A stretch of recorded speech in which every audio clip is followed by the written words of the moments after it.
Seattle's got it on lockdown. Illinois defensive back Devon Witherspoon selected 5th overall by the Seahawks.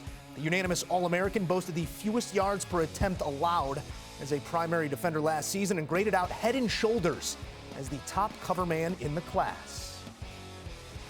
Speaking of grades, that's where we go first to our guy Pete Prisco to grade this one. Devon Witherspoon here heading to Seattle, Pete. He was the top cover man in this class, but it is a class that's rich with that type of talent. What do you make of this pick? Yeah, he wasn't my top cover guy. I had Christian Gonzalez from Oregon as the #1 corner. I like a longer corner. It's a little weird for me when you look at Seattle and how they normally love taller corners, and here they are drafting a smaller corner who's really, when you look at him, he's only 185 pounds. That's a small corner for a guy who throws his body around, particularly in their defense. So I don't love this pick. He's a good player. He will be a quality starter, but I gave it a B-. All right, thank you, Pete. Ryan Wilson, Bryant McFadden, Joe Musso here in studio. Guys, I think this is all framed against last year. Everybody's looking for sauce. Everybody wants sauce. Long, rangy, the way Pete was talking about, a shutdown guy. Well, that's exactly what Witherspoon was at the collegiate level. No touchdowns allowed last season as the primary defender, Ryan. How do you like this pick? I love it. And by the way, they have their own version of sauce. His name is Tariq Woolen. And BMAC was on to him last year before anyone else. He ran in the 4.2s, and he had 6 interceptions, I believe. So now you have someone you can line up opposite Tariq Woolen. And Devon Witherspoon is a dog. Now, he might be 6 feet and change and 185. But go watch him play against Indiana in that first game. He was blowing guys up at the line of scrimmage. And then he can also cover.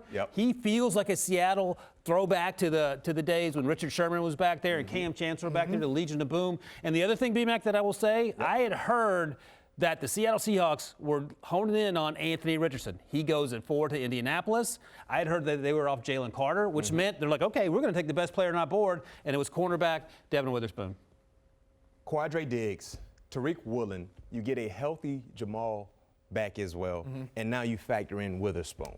A new Legion of Boom potentially could be forming there in Seattle. So I love this move as well. When you talk about being a thumper, a tone setter, a guy that plays with a chip on his shoulder. Yes, he's 185 pounds, but what a lot of people were surprised with during his pro day, when he took his shirt off, it was like he's well put together. He's a guy that has really honed in and becoming more physical, not just with his play style, but with his body, taking care of his body and his coverage ability. He covers like Darius Slay, but he hits like Brian Dawkins. And if you can find that guy, you better go get him. I mean, you throw those two names out there, and that is a top-tier talent heading to Seattle. Before we go, Ryan, a sigh of relief here for your guy, Geno.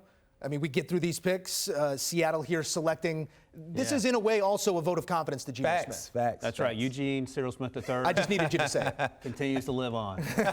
He earned it. No Great question. stuff, fellas. No We will continue to check in pick by pick here, taking a look at some numbers off this pick in Seattle. Devon Witherspoon out of U of I, taking a top-tier talent to the Pacific Northwest. And here we situate big names against history. And big names. Big names only here in the year 2023. That name is Devon Witherspoon.